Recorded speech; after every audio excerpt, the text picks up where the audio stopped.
You're muted, but we are live. You're muted, Justin.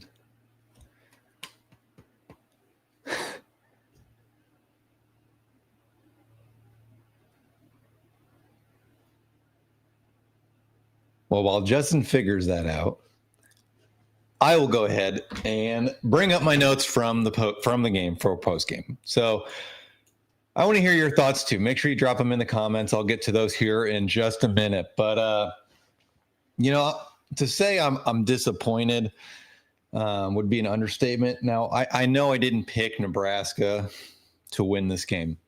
However, of course, as the game goes on, right, you get hope.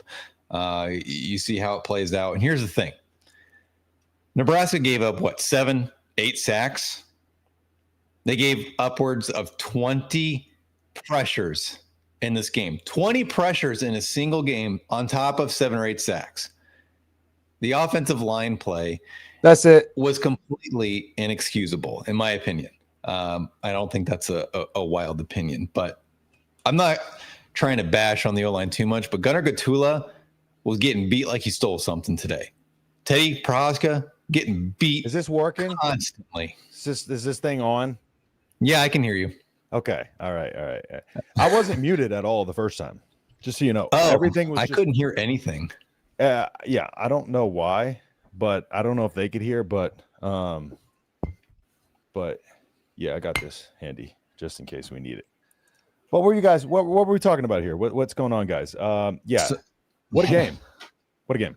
How are you feeling first off, Brian? I'm pissed off. I'm feeling I will admit, better than I thought I would be. I'm glad they fought till the end, right? That's good. Yeah. But I'm upset for a lot of reasons. We'll go over that. But I'm not like crash out angry. No.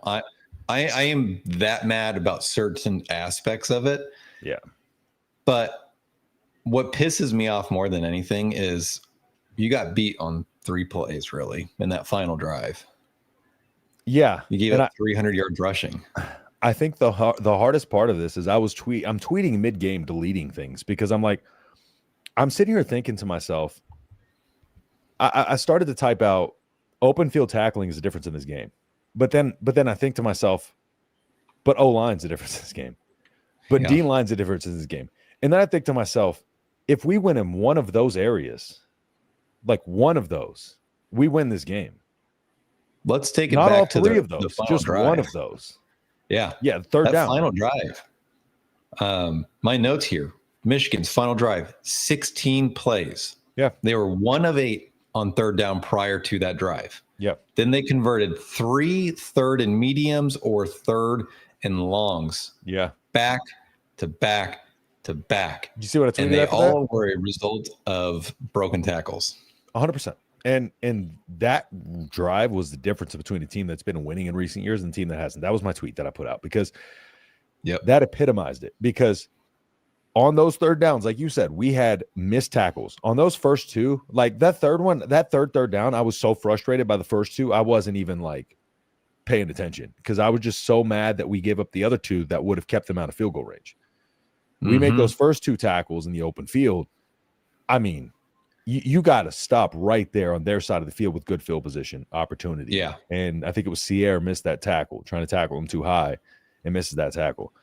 That right there was the difference between a team that's won in recent years and a team that's lost in recent years. And the difference, I mean, honestly, Michigan made their tackles, Nebraska didn't. Honestly, if we tackle, we win this game. And there's a lot of things we can point to, but like the thing that stood out to me most, outside of the things that we knew, offensive line, defensive line, like we knew those things going into it, right? But Nebraska was 5th in tackle rate coming into this game. Michigan was like 15th, so they're a good tackling team.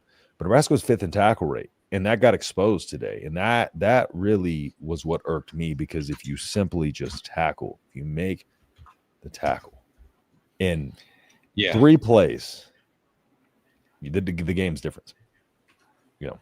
It's frustrating. Looking through my notes here, what's really frustrating is you gave up over 300 yards to 100 yards basically to 3 guys. Yep. Which you knew was going to be the focus. And talking about these third downs, explosive what plays. drives me nuts is, that it was like what, 3rd and 10, I believe. 3rd and 10. Yeah, that's what my note says. 3rd and 10. There's about 5 minutes left in the game. And they do not trust Bryce Underwood to throw the ball. Correct. And the linebackers bailed out. At the snap, they were mugging the line, and they bailed out like they were expecting a pass. And in my mind, I'm thinking they're not running it. Why? Because they don't trust him. And 2, they're going to run it to either make you burn a timeout or get themselves into a more manageable field goal and burn clock. Yeah. Like, I think everybody in that stadium knew they were running, and the defensive call on that play made zero sense to me. Why you would bail out and do a huge zone coverage on 3rd and 10 with a quarterback who, quite frankly, I didn't think was very good. Yeah. I think he's going to be good, but he is not good right now. In his defense, his receivers didn't help him at all. They did have a lot at all. So I gotta give him a little bit of grace there because his receivers didn't help him at all. You know, he had opportunities to throw touchdowns and get in rhythm, but his receivers weren't helping him. And for Nebraska offensively, man, I mean, we averaged like, I forget, I saw the stats somewhere. I forget where I saw it, but taking sacks out of it, 1.4 yards per carry going into like right before our last drive there where we scored that touchdown, we were averaging 1.4 yards per carry. And so we're not running the ball. We can't stop the run. And then of course the two big missed penalties, and I don't put the game on this at all, but of course the two big ones, the two misses would have led to automatic first downs for Nebraska. That pass interference where he got there early, I'm sorry, but that is a big play. That drive continues, and they score the next play on a long touchdown run, or in the next couple plays in a long touchdown run.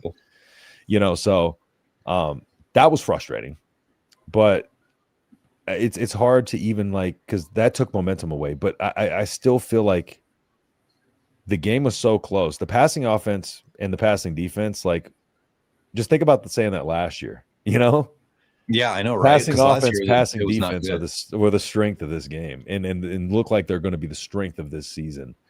The running back room again, it just has so much potential. I just don't know what the identity is outside of Emmett. It seems completely lost. We need some kind of identity outside of Emmett. We need a game plan of when X comes into the game, not we can expect this, but I don't know what each is being utilized for. When Emmett's in there, I feel 100% comfortable and confident about whatever play is coming. When the other ones are in there, we haven't seen enough of a plan with them to get them in any kind of a rhythm again, kind of similar to what we kind of saw last year with the rotation. But I felt like last year we had more of a solidified two-back versus this year. Now I just feel like we need to really kind of solidify that second back and really try to get somebody else in a rhythm. So that way, if Emmett isn't going, we can try to get somebody else the hot hand. Justice Haynes wasn't the only one ripping off big runs. Their backup running back ripped off a 50-something yarder. That's big when your backup running back can come in and do that. Yeah, and Bryce had a beautiful 35-yard run in the first quarter. I mean, my note on the play was the entire coverage was in zone except the middle linebacker, who clearly didn't get the right call because he ran with the flare when the rest of the D was in zone, which opened up the middle of the field, and it was a QB draw, so it was perfect. Yep. I don't know what the call was, but based on the entire coverage being in zone except for him tells me he ran the wrong play. Yeah. Yeah, and I think that was that. I think that's the why this isn't maybe infuriating to us is because a lot of what we expected, a lot of what we saw versus Cincinnati reared up. And I think me and you anticipated a lot of that. We had hoped we could outcoach it and coach a lot of it out of it, but we knew that would be a problem. And I knew Bryce. I'll tell you, trouble. But I'll tell you, I figured Nebraska would struggle to stop the run. I did not expect 300 yards rushing. Yeah, the frustrating part is if you look at the the hard part is I want to look back and see how many of that was defensive scheme breakdowns and how many of that was missed tackles, and like how many. I can't wait to see how many yards after contact. Because what did I talk about? What was my biggest key against Michigan? Tackling. Because what did I say? 3.13 yards per contact, or yards after contact against that turned to 3 yard and you run into a 6 yard run. Dude, they had 176 yards after contact at Central Michigan, and I pointed that number out. 3.13 yards per carry extra per carry they got. Yeah. Because of missed tackles against Central Michigan. They are a team that takes advantage of you, and they will run through a bad tackling team, and that's exactly what they did. And I think that's the most frustrating part to me, is just simple tackling. You know, we go back to when Georgia Southern beat Nebraska. The biggest problem with that defense, we could not tackle to save our life. Now, this is a whole different animal. This team could tackle way better than that team could. But back then, it was getting back to the basics and teaching them. You know, it talked about, was it Bill Bush that took over? Talked about learning how to just fill your gaps, you know, learning how to fill your gap responsibility, learning how to break down and properly tackle. I don't know why that's still an issue. I saw a lot of not breaking down today. In fact, running full speed and throwing a shoulder at somebody. Yeah, on the 75-yard touchdown run, right after Dylan made that beautiful check at the line of scrimmage for the 26-yard touchdown to Ja'Cory. The ensuing play from Michigan, 75 yards. What I noticed on the play was Michigan ran into our stunt, meaning so we had a guy flipping over basically, and one guy, whoever the D tackle was, didn't come across the face of the the guard there. And that opened up a huge lane for that running back. And then Buford came flying down, didn't break down. And I think I tweeted out that it looked like he made a business decision. It looked like he wanted no part of Justice Haynes running through him. Yeah. And then on the third, let me scroll real quick. Sorry. 3rd and 9, halfback screen. This was on Michigan's final drive. Dasan McCullough came flying into the field with no breaking down, blew the tackle, turned into a 15-yard gain. Yeah. And then 3rd and 5, 10 and a half remaining. Literally the third down prior to that is when Syer Wright came flying in. Yep. And then again, Syer Wright just needs to go. Like, he just needs to grab him at the hips. Did you notice that play where they tackled Ja'Cory Barney in the open field? Did you see what that player did? Yes, that was on the around his hips. He used leverage and grabbed him around his hips, because you know why? You know how to take somebody's leverage away from him. Attack their hips. Their center of gravity all hinges on that midpoint of the body, that center line of the body, right? You attack that center line of the body, you get the head going over the toes. Okay, they're off balance, right? Yeah. Or you get the back of their head going over their heels, they're off balance, right? Attack the hips. Sierra goes for the shoulders, his hand slips off, right? When you have a chance to grab them around the waist, you can hook that waist and you can pull them, and you can pull them back with you. They need to just lower their level and stop trying to tackle so high. I know see what Sierra was doing there. I think he's just flying to the ball trying to make a play. And I'm sitting here, you know, armchair quarterback and sitting from my couch, like, go for his hips. I get that, right? But at the same time, like, he's got to know in that moment, like, I have to make this tackle, so I have to make a safe tackle. That has to be in his mind. That has to be in every defender's mind on that drive, that, like, we have to be sure tackling right here. We can't rush this. Sure tackle. Get the tackle. If he gets the first down, like, I'm not going to be responsible for a broken tackle. At the very end of it, I'm getting him down. Yep. And I don't know what happened today. I feel like their tackling was fairly good prior. You said they were fifth national. Tackle rate. So, you know, maybe, you know, part of that is probably you're playing worse competition. Sorrows. But also, I think part of it, too, is Michigan's physicality. I saw somebody on Twitter or X saying, like, oh, Nebraska's winning the time of possession battle. At that point in time, it was like Nebraska had 31 minutes time of possession. Michigan had 19. And they're like, I don't understand why the defense is so tired. And I'm like, well, because they've been running it at you nonstop for about 17 of those 19 minutes, if not longer. And, like, that's just physically taxing on your body over the course of an entire game. That time of possession was not built the same. Yeah, not at all. Not at all. Nebraska's time of possession was built up a lot of, the short pass game. Yep. Which we talked about before utilizing that. Let's just dive into some of the comments real quick. We'll get into a little bit more of this. I quit watching after the third track meet rushing TD. Too many non-leets. Has been a problem since the 90s. Big and slow, tall and slow, scrawny and short and slow. Not a good combo. I don't know if I agree with all of that, Greg. I think but I do understand your frustration. But I can't agree with all. My biggest, or Coach Rule's biggest regret is not going to be taking some portal defensive tackles. I never understood why they never really went after anybody other than Gabe Moore. I feel like the fan base was right for once. I can get why they didn't. Sorry, go ahead. No, we're probably echoing the same point. We were all just basically just clamoring, like, get a big body on that D line. Yeah, and it doesn't need to be a Ty Robinson or a Nash Hutmaker, but like get a fat guy. Yeah, like 350 like pounds, that kid from Florida. Remember him? Yes, bro. That's an exaggeration of someone being big, but like he was not a good football player. But you know what he did is he clogged the middle, and you don't have that. Like Elijah Judy's playing up at 300 pounds, and he's your biggest defensive tackle. He usually plays at 280. Yeah, I'm sorry. Find a 400-pound guy, just lay him there, dude. Trip over him, something like something in the middle of this, because some of those lanes that they were opening up were crazy. And again, they were kind of letting us run into blocks. It was a whole lot of the same. That one play, that 52-yard run by their backup running back, like if you watch that play, one guy blocked two of our defenders because we kind of just ran into him. We kind of just ran to him. Like he was engaged in a block, and then there was another one, and he just kind of ran into him, took an angle, kind of ran into him, took himself out of the play.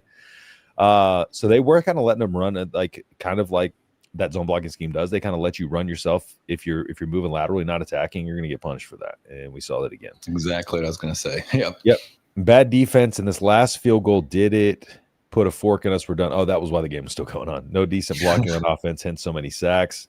Yeah, and Michigan was a team that was getting a lot of pressures, but they weren't getting a lot of sacks. They got a lot of sacks today. And then, Raiola, I got to give credit to Raiola because that kid's a dog. Feeling it.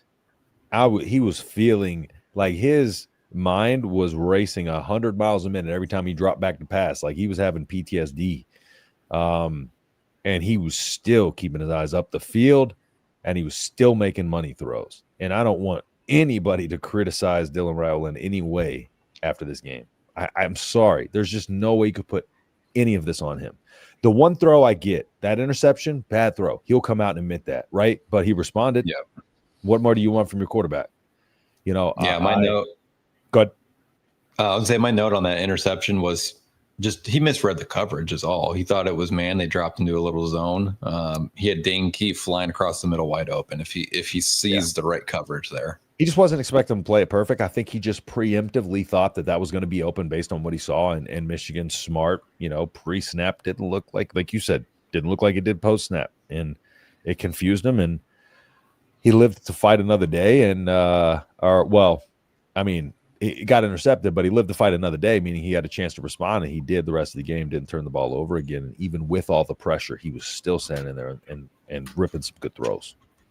If there was a game if there was any like college football fan or Nebraska fan on the fence about whether or not this kid's going to be good, I think this was a game that you have to be confident this kid's going to be not only good, but probably elite. I mean, he completed 75% of his passes for 308 yards, 3 touchdowns, and that was with 7 sacks and over 20 pressures. Yeah. I mean, he was diming them up today. And there was like I think his deep ball accuracy, I think it was like anything over like 15 yards, he was like 6 of 8 on for the day. I mean, he was cooking. Exceptional. Yeah, I saw 4 tweets, count them, 4 tweets that were saying bring in TJ Lateef. WTF, Joe touch my no. I love the Navy boot camp picture though with the McDonald's river. Brings me back. I look like a baby in my Navy picture though. The O-line is trash. Can't Fire confirm. Everyone. Walter Donnelly coming in with the rational take. Fire them all. Okay. Missed tackles. What the actual fuck? BA. By the way, shout out to Coach BA. He has led his Uniontown Eagles to a 2-1 record, man. So they won yesterday. That's impressive. Yep. He's coaching over there, high school football in Kansas. So he won. They won yesterday big. I think it was 30-14. So shout out to BA for out there, man, making some. I think they won 2 games last year. Yeah, I think that was their something. They've done something for the first time in 5 years. I don't know. I saw his post earlier. I got to pull it back up. Nothing like the 4th down call and missed field goal to come back and kick us in the nuts. Some serious. I have no problem with the 4th down call. No problem at all. About it. I have no problem. I hate that we didn't get it. I love the decision. He was that close too. I will admit, but I would rather take the points there personally. I don't love the play call. I love going for it. Man, the play call's good. I actually don't mind the play call. I don't. It's a sneaky play that we have not run. We haven't run that since. I don't know when we've run that play. That RPO play they're running where they have Harburg run out to the flat real quick. That's tough. The one he scored his touchdown on, and then on the 3rd down or 4th down conversion is a really good red zone play. I'm surprised they didn't pull it out there. That's tough to defend. Yeah. So you weren't a fan of the 4th down call? No, I think you got to take the points there. For me personally, I mean, at that point, like, this is a big game. I'd rather have those 3 points. Quite literally, the difference in the game right now. I get it. I think for me, it's statement. We're not here.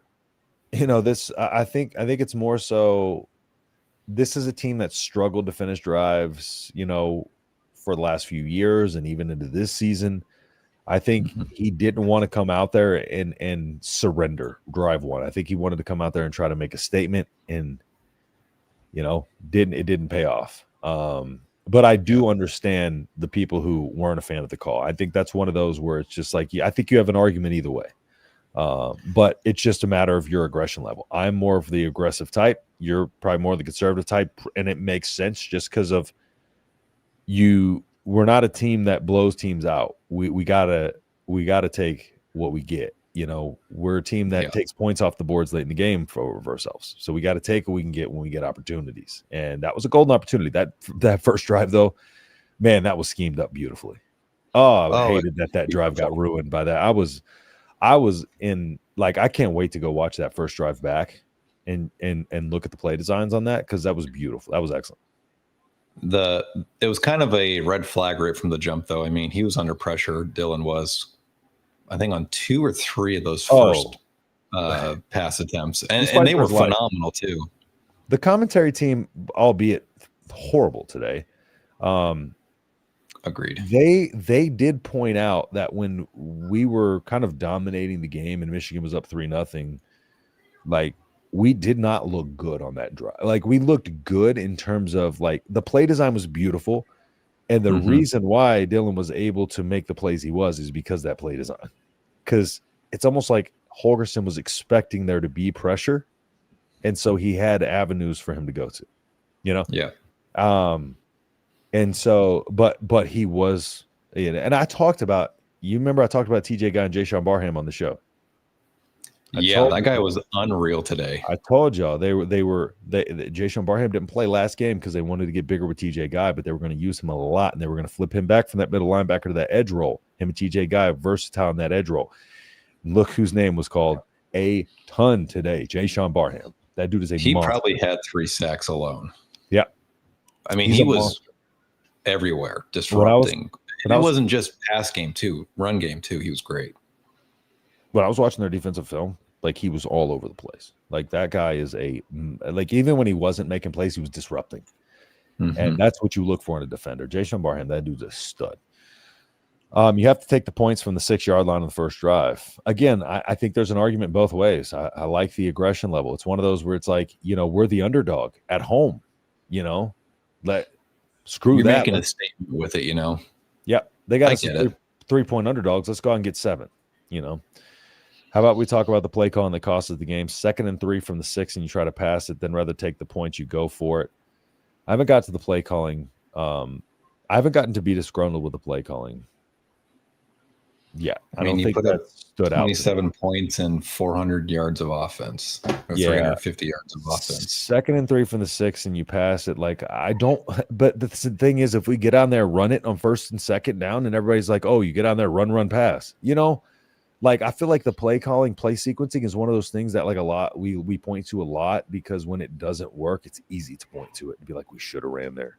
You know, we should have passed. You know, but at the same time, I'm one of those people that tries to like police myself, because I hate when we get down there and just go run up the middle, pass. You know, even if it's short yardage, I'm like, of course they're expecting us to run up the middle. Why are we going to run right up the middle? That's why. Never mind me. I do understand, because like I'm frustrated as I'll get out, but I do think he understands. Like I do think like I get the frustration, but at the same time, I just think you got to try to mix it up a little bit there, and just the execution was. You can't be too predictable. Yeah. And I think the reason you're passing it 2nd and 3 from the 6 is because it's 4 down territory. Then is that where they'd miss Barney on the fade route? That was a different point in the game. No, I think this was the first drive. I think it was a different point in the game. They've been trying those little out route, fade route things. Yeah. The last couple of weeks, and it just hasn't worked. I hate the fade. I want to poll you in the chat. Do y'all think the end zones led to Isaiah Hunter's snafu in the back with his foot being out of bounds? I think he lost his balance and didn't take. I don't think he took a good route angle, if that's the right terminology. It was not a good break out of the route. I need to watch it again. Prohaska got worked. Y'all realized we need to bounce back. If you thought we was 9-3 before the season, one of the things that I was thinking to myself, I was like, this changes nothing about the 9-win prediction for me. I don't think you're going to face a better defensive line, except maybe Penn State. That's it. I think, and I don't think you're going to face a better rushing team, except maybe Iowa. Yeah, who's maybe they figured out by then, and that we know Iowa's going to run it 30-40 times a game. But like I don't think you're going to find a team as good at running as Michigan. Yes, and another thing too is again. With the 8-win prediction, this team is losing to Michigan. I still think it's a 9-win team. That part of it doesn't change. So to Joseph's, like, the work's still ahead of this team. Like this is 3-point loss to Michigan is at the end of the world when we can point to a million things that we did wrong. I'm tired of being things that we did wrong, but like these are fixable mistakes. These are more so like not less pulling our hair out of our heads mistakes. That's where I feel we're at.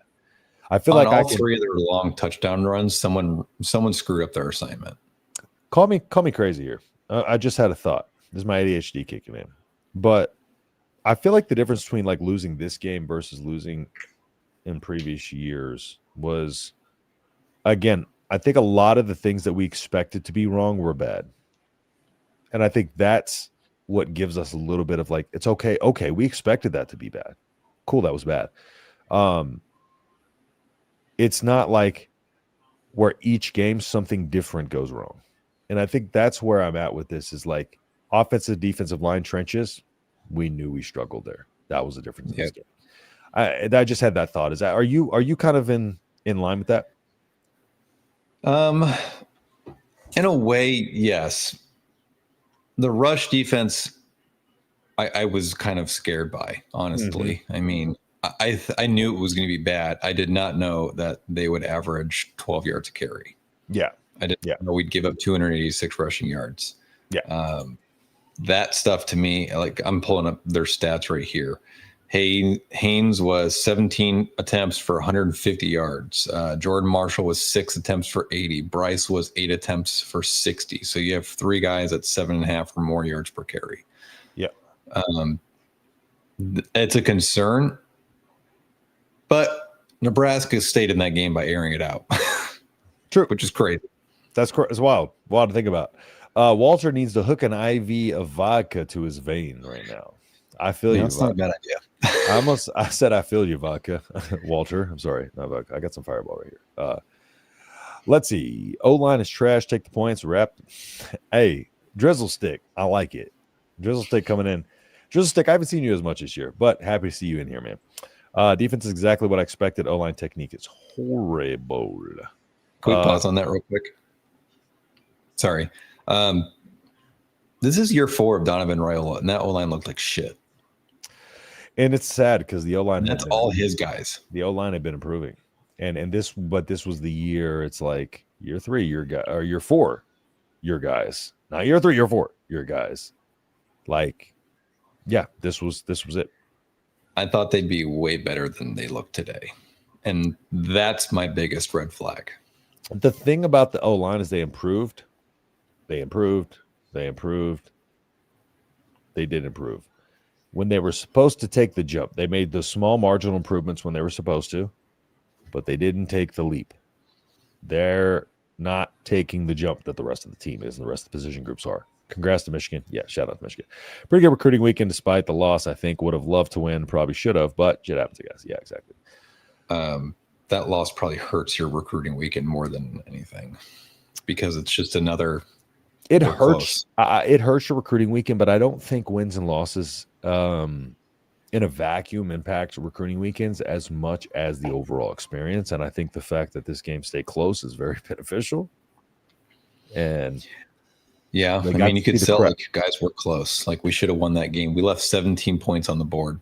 But just in talking to some of the recruits, there's so much more that goes into it than just the game results. So like the overall winning this game sells them like you're really getting better. Correct. And that environment, then be kind of like Colorado, they got to celebrate in the locker room, stuff like that, where some of the commits got to celebrate in the locker room, stuff like that.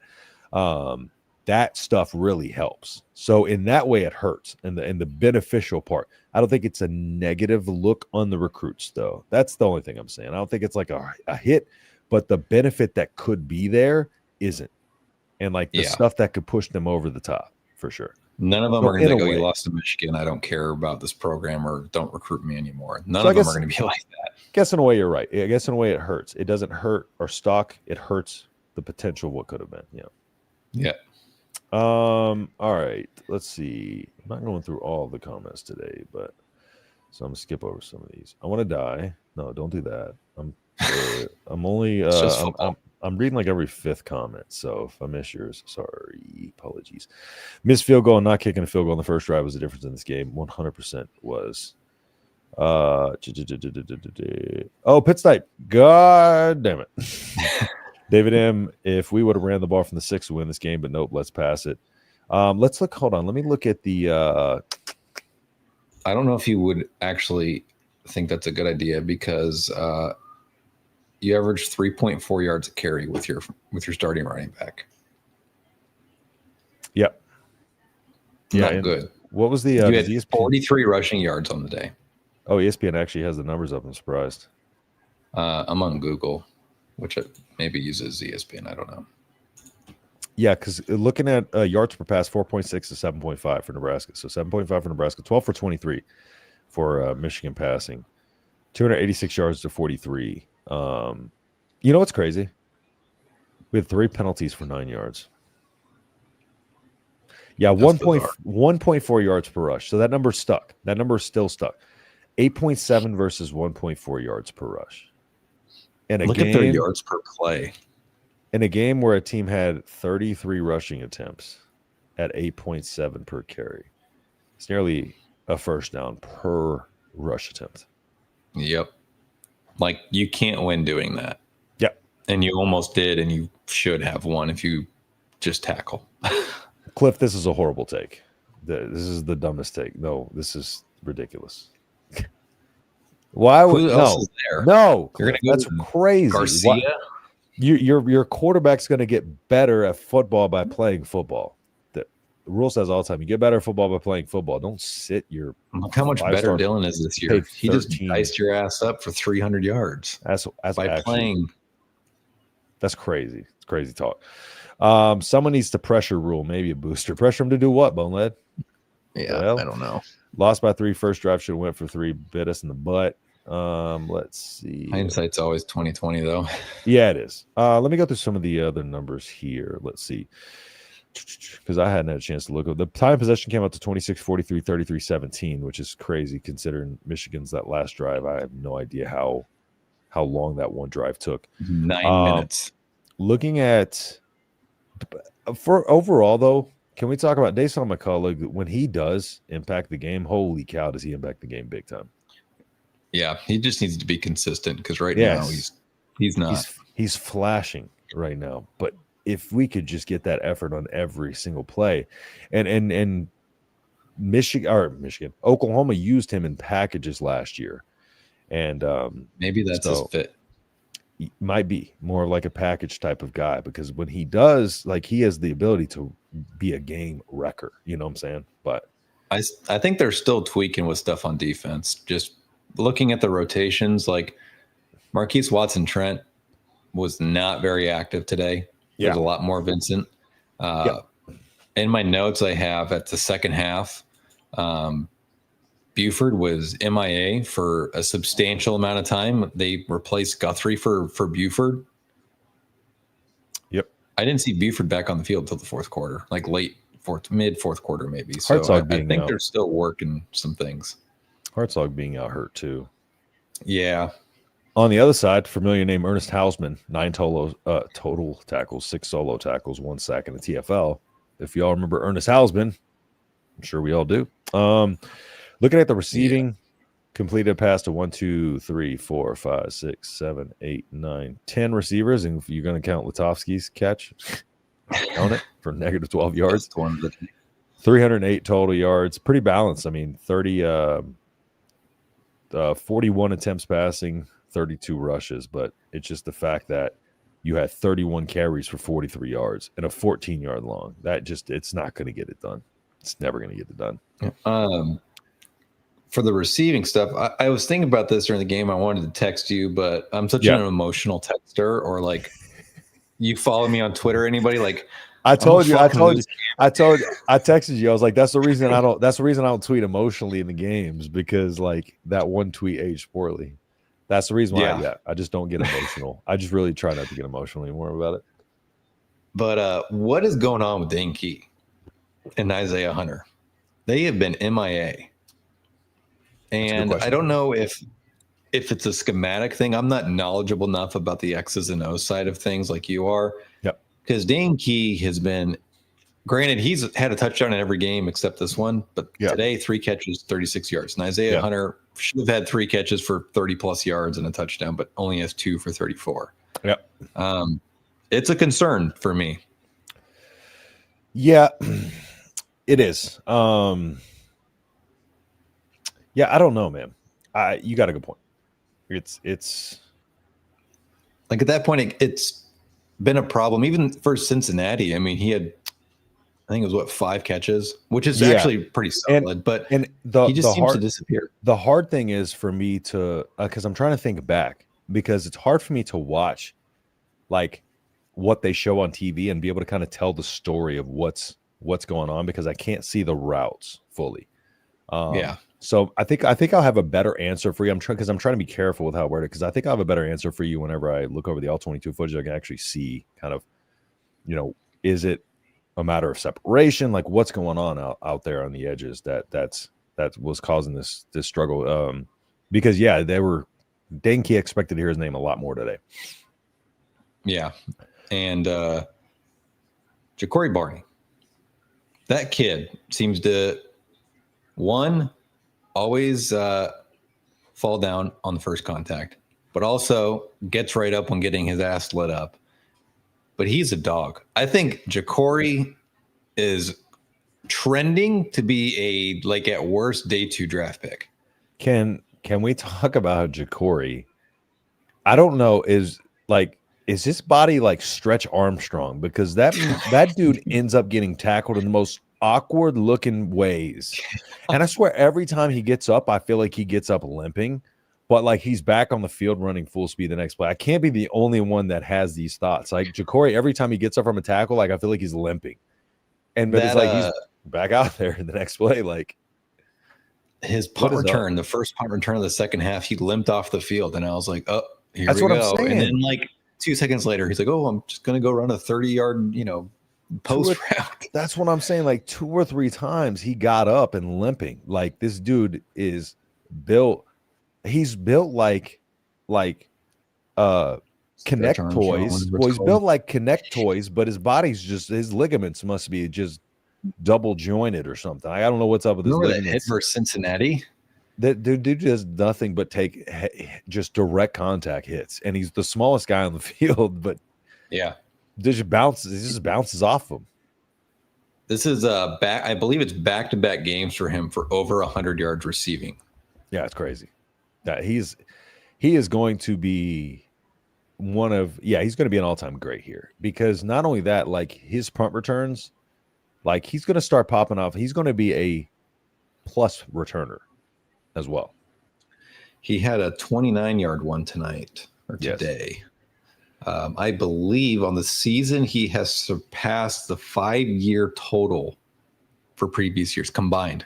See, I don't agree with it. Always take the points that are there for taking. Like, I don't agree with that. That's, you can't say stuff like this. I'm sorry. Well, let's continue, and then I'll get on my soapbox.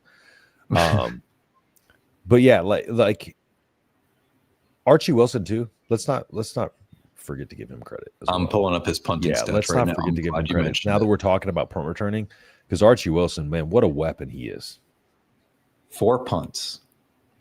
Let's guess his yardage total. Well, I think you and I probably know, but if the chat wants to guess. I haven't actually looked at the punt stats. So, but I do know he had like a 50, I think 52 or 53 yarder and like a 51 yarder. So I'm going to guess for 4 punts, 48 and a half.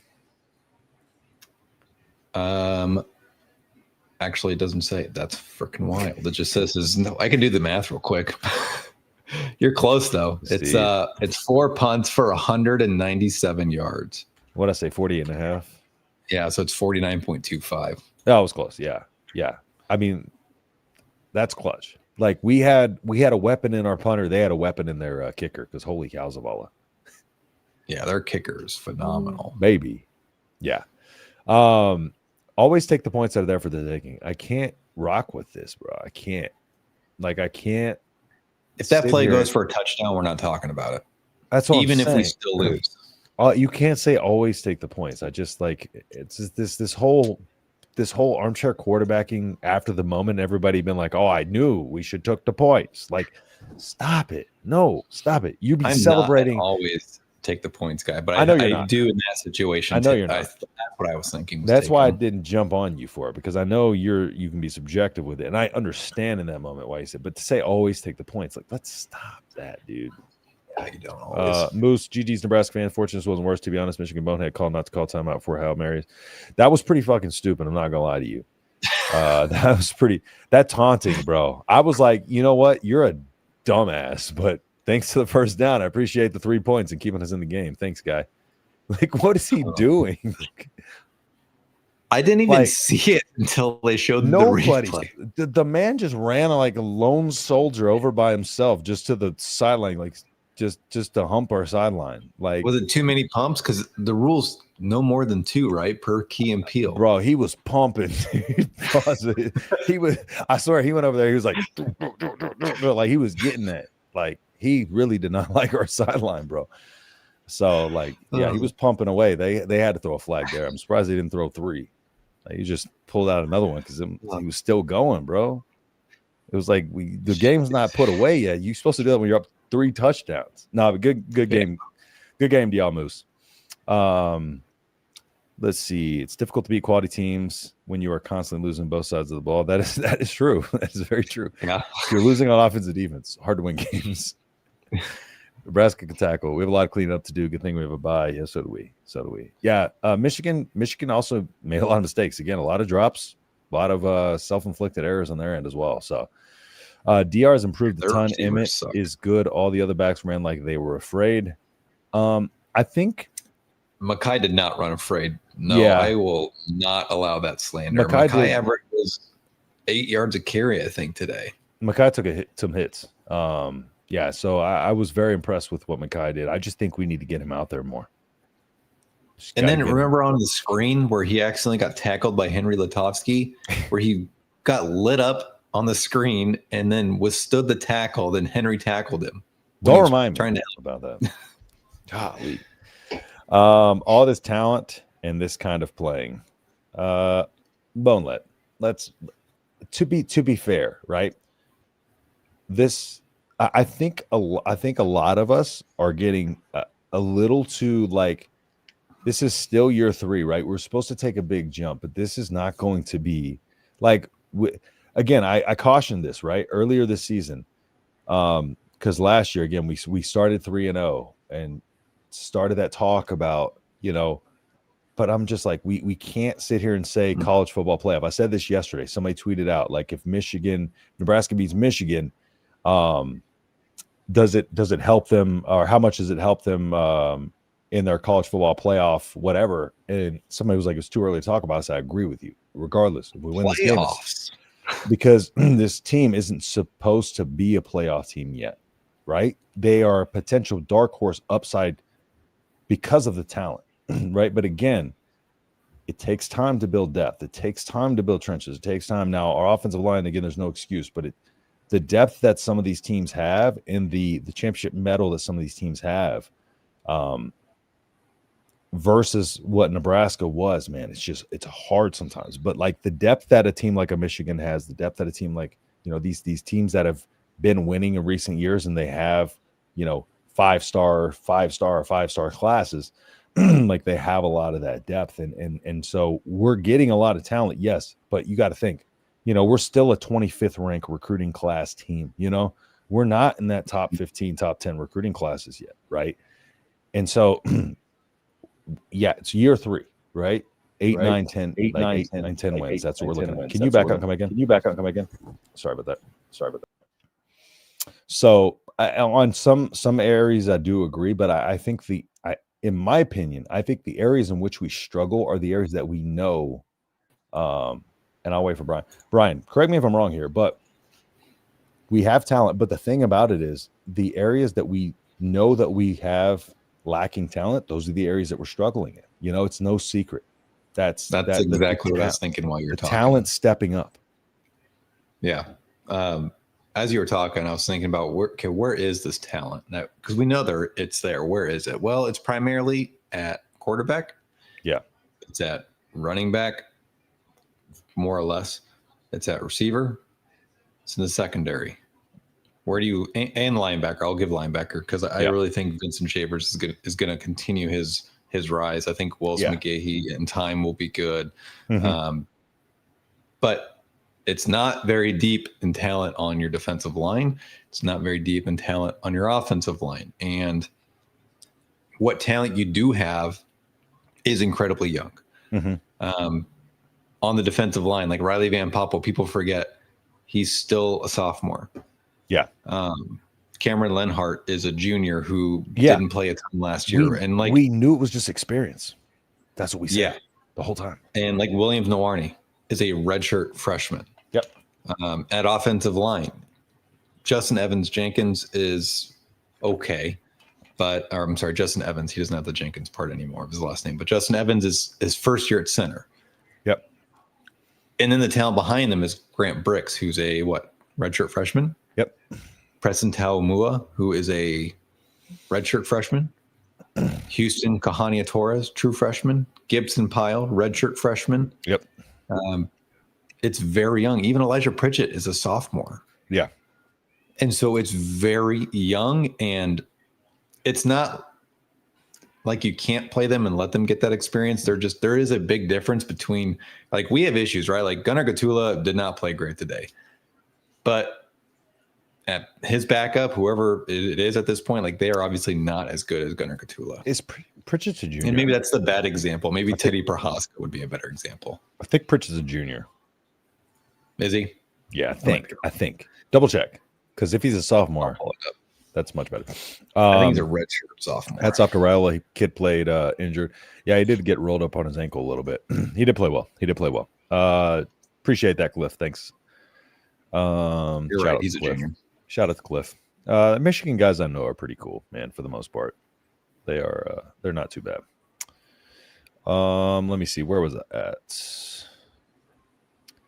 And what the hell that non-offsides call, the offsides player didn't threaten the offensive lineman who moved. I never heard that before. I think what the call means is essentially, since it wasn't the side that the encroachment, the offsides happened, then they call that.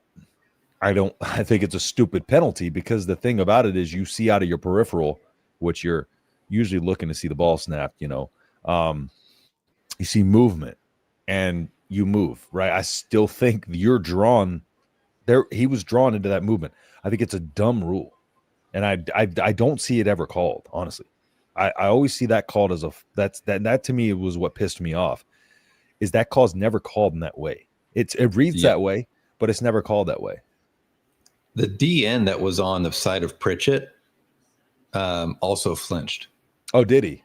It was very minor in comparison to the guy that was on the same side as Teddy. So the other guy basically saved his ass. Yep.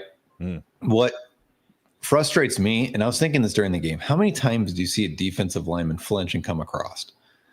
Yeah. I feel like it should be coached. If you're an offensive lineman and you see that D-line flinch and come across, you need to fucking launch into him. Hit him. Just because put your it's hand a free on him. 5 yards. Just like do this. Stick your hand up. Yeah. Like it's super simple. It's all you got to do. Raul had a good game. Scott getting pressured a lot. Yeah. Offensive defensive line are garbage. It's a very good way to Can't confirm. Good God, that blue D was a swarm in the backfield. Our wide receivers are driving me nuts all game. So the drops I would have been pulling my hair out too, not gonna lie to you. Especially that one in the end zone where he's like, doop. Oh. Whoops. Hey, shout out to that sideline, man. That guy was out of bounds by a smidgen. He was wearing white shoes. He's in. I'm saying. Michigan was more physical, poor tackling on the Huskers. Huskers not big enough. Raul needs to get rid of the ball much quicker. Agree on all fronts. Don't forget about average time to throw is like 2.6 seconds. Yeah, we did. Yeah, we did talk about that one. Unfortunately, we did. Isaiah, come on, buddy. Nebraska could protect Raul. They win this game. Nebraska could do a lot of things to win this game. Yeah. Michigan was sloppy tackling. Also, I felt like they were a lot better. I don't think so. I disagree. I didn't see a lot of missed tackles out there for Michigan. In comparison to Nebraska, for sure. In general, I just didn't see a lot of missed tackles for them. I'll go back and watch it. I could be wrong. I'll go back and watch it though. Can't wait till imagine if they did have a big play wide receiver, like a sure one wide receiver. Yeah, number one was decent, but he didn't seem like a guy that stretched the problem with Michigan. Well, the problem with Michigan is they haven't had like anybody solidify themselves as the one. I talked about kind of their wide receiver core. Like, they've had guys who have stepped up and played well, but nobody's really solidified themselves as that one guy, as that top guy. So where you're like at Nebraska, at least you're seeing that with Ja'Cory and Luke Linden. Yeah, I think. Where were the safeties? Well, don't forget Dane Key's the wide receiver one. Not just play. No, but we'll see when the season plays out. But Ja'Cory, I think Ja'Cory's going to get the most targets, of course. Most volume for sure. He's got the more ways to be utilized. Where were the safeties? Well, they were there. That's a great question. Where they were they? Out there. One of them was hurt. So good pause, Bri. Safeties took snack breaks. Fred, why you got is that a military ID? I see. Is that a CAC card? that we call them CAC cards. So if you hear me say CAC, it means common access card. It looks like a military common CAC card. But well, I guess I'm a Wolverine and a Sooner fan the rest of the season. There's worse. How dare you? No way. Sooners. I mean, I'm not a Wolverine. I'm not going to be a Wolverine guy just because like too many of my friends are Michigan fans and like kind of got to keep the shit talk up with them. To be honest, dude, they win that championship. They cheat or not. Like, I don't know, man. I think everybody went crazy on that. But I'm also an Astros fan, so bias. Yeah, a little bit. A slap on the wrist is fine.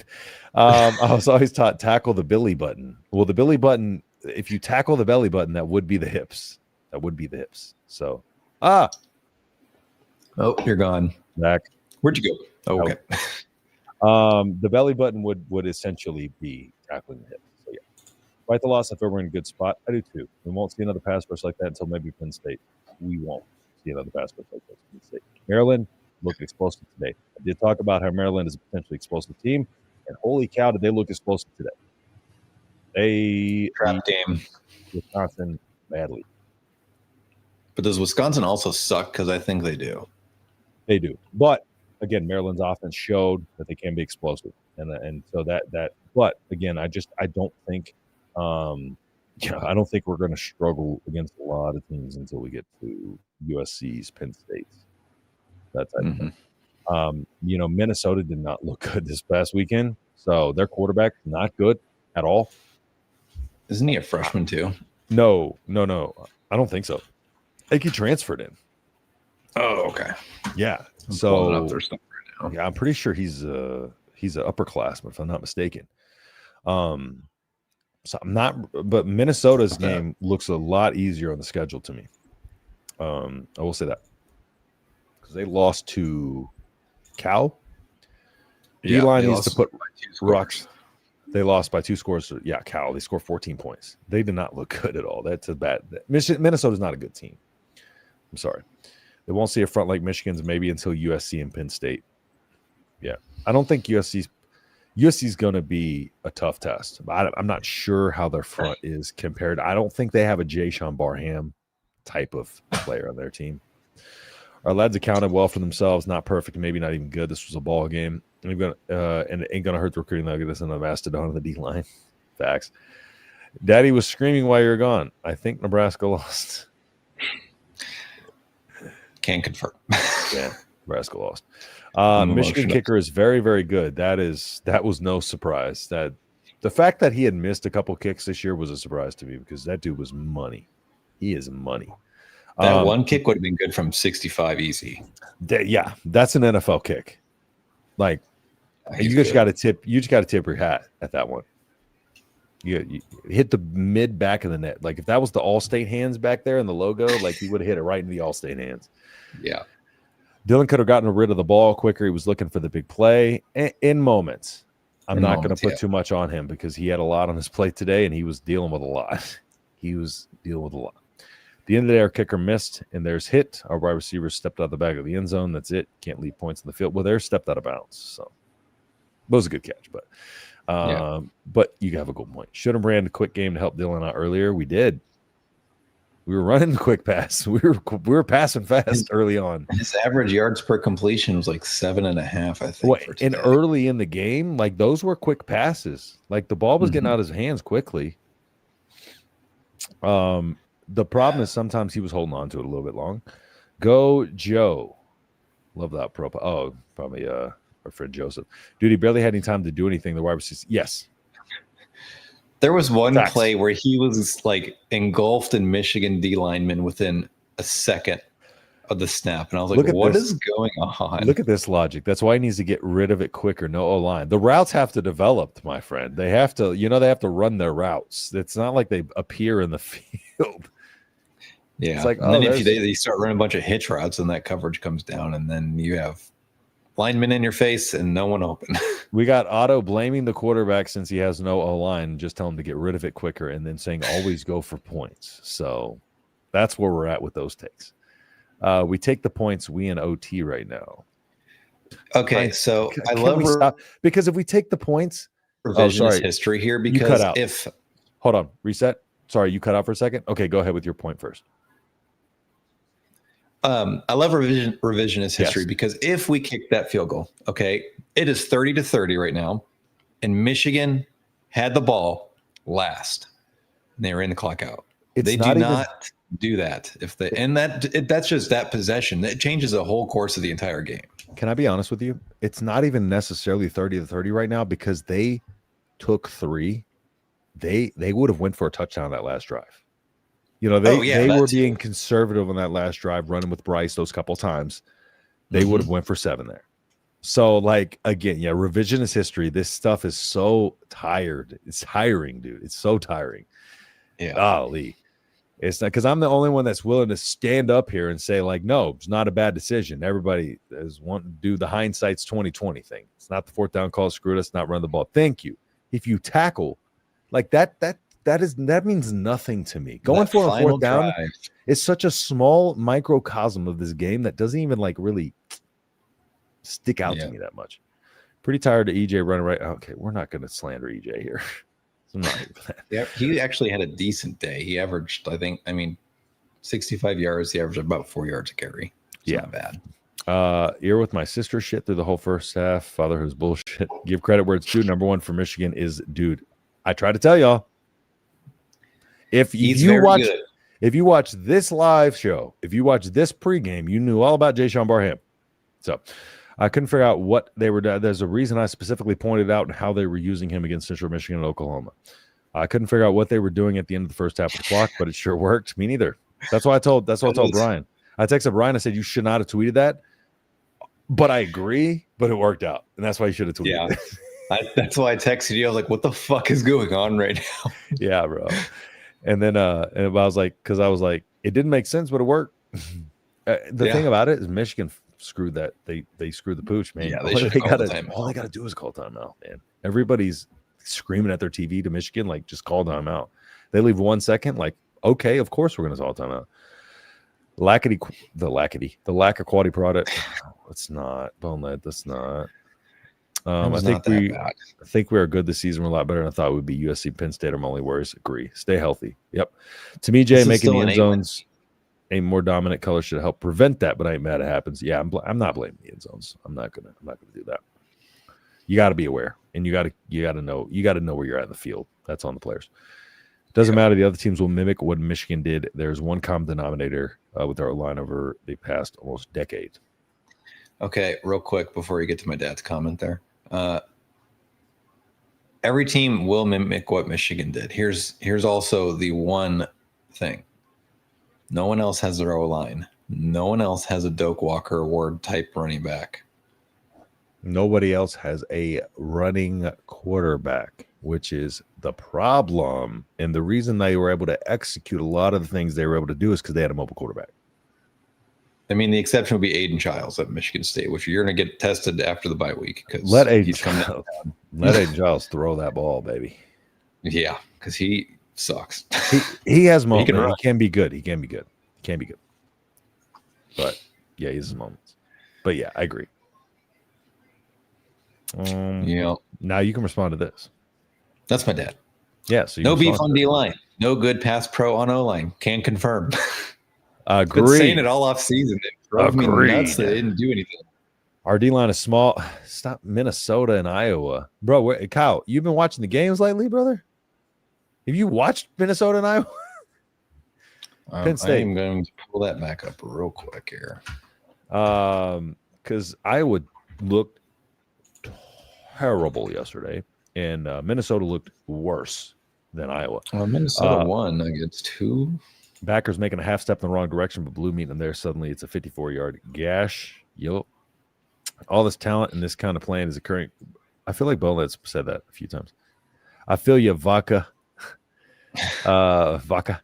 Michigan game, good game. Raiola is pretty good. I think Michigan could have blown the doors off, but you kept it close. Well, if my aunt had balls, she'd be my uncle too. So hope you guys can get better and improve. Yeah, Michigan could have dormed the blows up.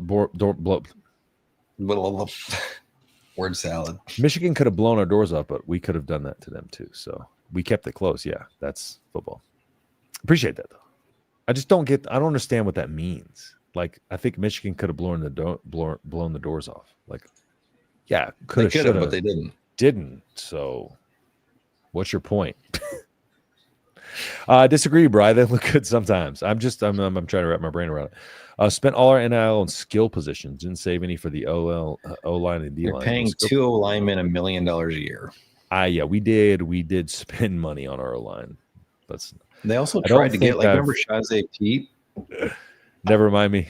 Said, I don't think I've ever seen Justin drink. I have not drank on stream, and I do a very good job of making sure I'm coherent. So I don't drink a lot during the games. So that way I can be fully firing for the stream for y'all. So, although I wanted to pound this fireball a lot during the game, I waited till after, but I wanted to hit it during the game a lot. I've been killing the vodka. I'm in Arizona. Weed's legal here. Here's a pot stirring question. Does a more mobile QB give us better chance? I told you not to read it. Oh, man. Pitt's night. I'm not trying to be rude, Kyle, but no, absolutely not. I mean, Kyle. He's a true freshman. You saw how it went last year with the true freshman. Kyle, TJ Lateef in that game gets thrown to the wolves. Like he's 185 pounds soaking wet.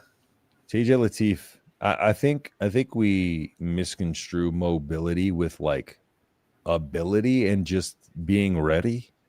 Just because you can run, if that was the case, bro, we'd put Ja'Cory Barney at quarterback. If we just needed somebody to run around back there. I know TJ Lateef can throw it. TJ Lateef is not throwing it against Michigan. He's not ready. I mean, Bryce Underwood was the number one player in the country, and look how he's completing 50% of his passes. He at times very pedestrian. I want you to think about it this way. Imagine TJ Lateef taking a hit from Jayshawn Barham. A clean hit. One single clean hit from Jayshawn Barham, and then tell me if he's ready. He's not ready. Half a 750 disappeared during this game. Maybe better than the kiddies drink it. Don't die, brother. No dying allowed. Agree, Otto. No dying allowed. New rule. Let's see.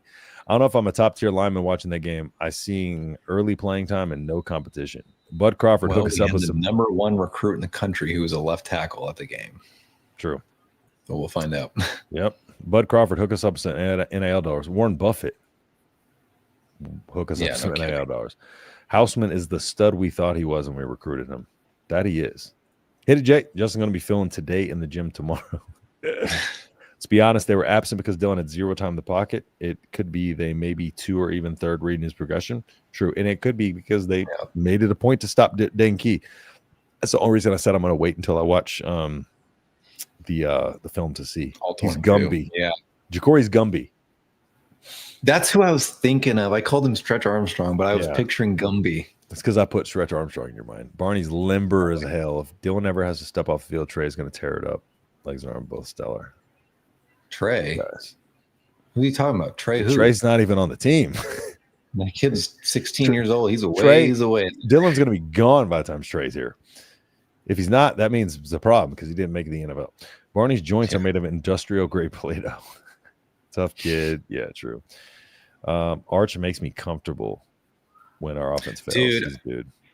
Oh, that third down, the first possession of the second half, where Danke was short, I was hoping to God they were going to roll out Arch and fake it because it was there all game long. It was. I was hoping we were going to see it.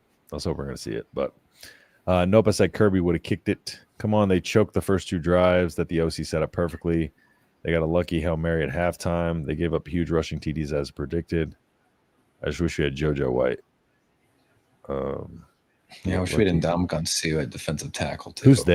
Who's they? Are you a we or a they? Because they means us. Moose has the best avatar in all of the voice network. What is Moose's Avi?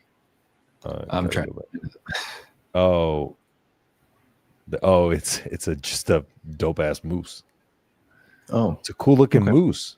That is a cool moose. Yeah, it is. Dylan was getting sacked when Michigan was rushing 3. That can't be on him. His fingerprints were all over 27. Yeah, it's not his. It's not on him for sure. I missed that comment earlier. Can't be more than 3 hip thrusts. We learned that from Kia Beal. Antonio Brown rule indicates it's 2 pumps or less to not get a flag thrown. This is where proper pit takes bone outside to pound Jaeger and punch trees. Oh no, we got a Bo Pelini. Nathan's missing Bo Pelini. Nathan, come on, man. He doesn't miss us, so move on. If I'm honest, Dylan needs to push some balls deeper down the field and fit these. Dylan can't. We're talking about how he has no time in the pocket and pit snipe. He's going to throw it further down the field. How the receivers are going to get down the field, pit snipe? How's he going to have time to throw it?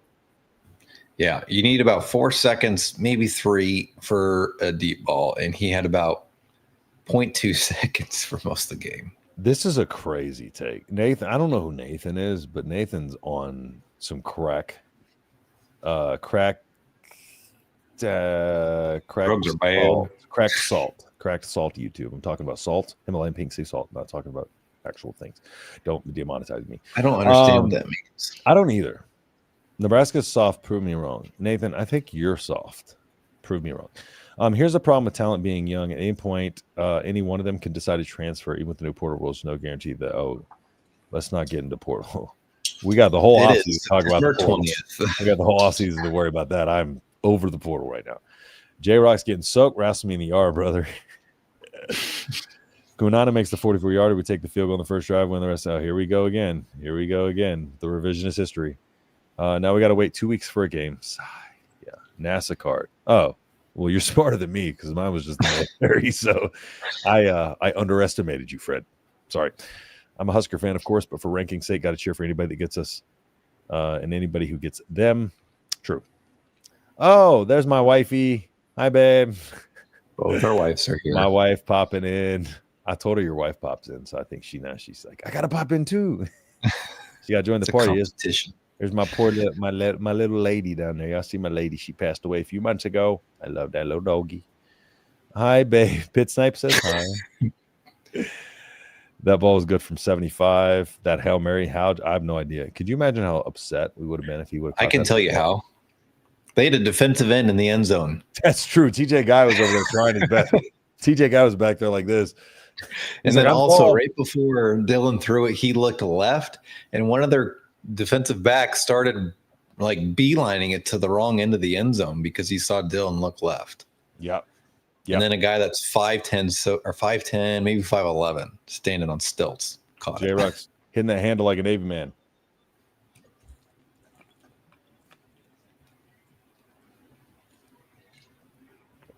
Cheers. This is while I was drinking the Navy. My actual barracks room, because we weren't allowed to have liquor, half drank bottles of Fireball. I found 6 of them just hidden in my barracks room. I hid them from myself and from everybody that was inspecting my room. If the Crips become Michigan fans, this could get out of hand. Wow, that's a wild comment. I don't even know where to go with that. I'm going to be completely honest. Me either. Question is more because about 6-7% of fans more. Oh, Kyle, in that case, I'm sorry for roasting you. A more mobile QB, meaning if Dylan was mobile, could it have helped us? Yes. Was TJ going to help us? No. That was going to be way worse. Yeah, I thought you were talking about TJ. I apologize, Kyle. I did too. So, Kyle, if I jumped on you, that's my bad. So don't forget I to will like and subscribe. admit, Appreciate that, Cliff. Thank you so much, my man. Appreciate you, brother. I'll admit I prefer a mobile quarterback. We all do. That's modern football. She's making something. I can smell it. We're almost there. We're almost to the end of the comments. Punt fake with you, B was there. Sort of therapy could be a while. Never mind. He's got the right idea, baby. Okay, I demur. There's some time though. Sometimes push the ball down the field. NASA's into hizzy. Hey, the sky's not falling. We fixed the broken. We're dangerous. Michigan didn't stop us. Tighten up that D. The problems can be fixed. Behind the wall, 30 years as a correctional officer.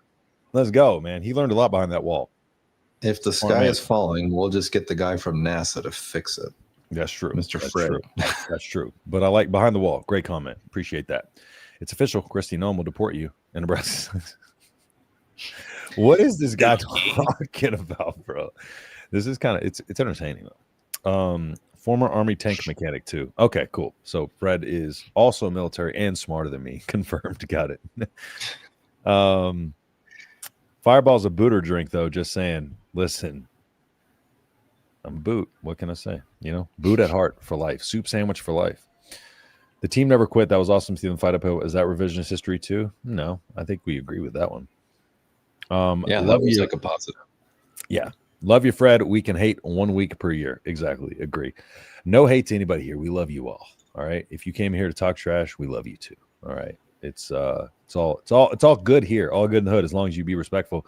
But if you haven't liked the stream yet, please go ahead and give it a like. And that'll do it for us here, Brian. Do you got anything else before we head out, man? Any final words? My final words would be Michigan's pretty good. Yeah, they are. We're going to be all right. Michigan's good. They are a team that has a culture of winning. They had a off season last year, but they beat Ohio State. That's a good team. I'm sorry. I don't care what anybody says. That's why, unless we got blown out, I wasn't going to be mad coming into this post game because I knew we were in for a really tough game. I knew we were in for a tough game, and there was a That game was 50-50 in every single schedule prediction for a reason, in my opinion. Mm-hmm. And I told y'all since week 1, I was never underestimating Bryce Underwood. No matter what anybody said, I said week 1, week 2, week 3, every single week I said I'm not underestimating Bryce Underwood because he can move, and that could be the difference. And it was.